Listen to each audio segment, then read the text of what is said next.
St. Anselm, Archbishop of Canterbury, 1109, Cantuariae, Anglia. St. Anselm was a native of Piedmont. When a boy of 15, being forbidden to enter religion, he for a while lost his fervor, left his home, and went to various schools in France. At length his vocation revived, and he became a monk at Bee in Normandy.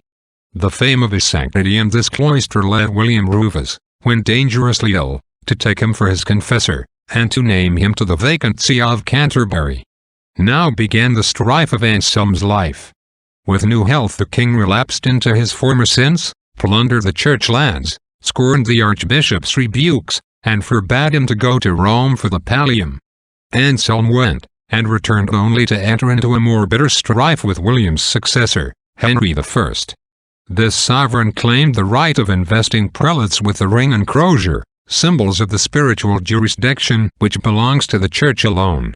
The worldly prelates did not scruple to call St. Anselm a traitor for his defense of the Pope's supremacy, on which the saint rose, and with calm dignity exclaimed, "If any man pretends that I violate my faith to my king because I will not reject the authority of the Holy See of Rome, let him stand forth, and in the name of God I will answer him as I ought." No one took up the challenge.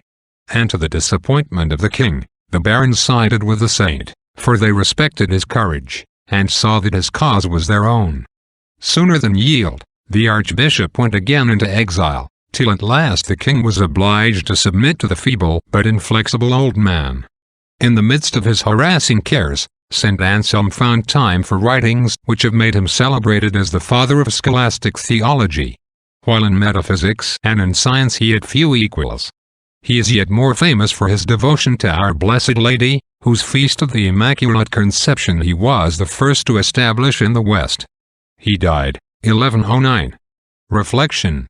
Whoever, like St. Anselm, contends for the Church's rights, is fighting on the side of God against the tyranny of Satan.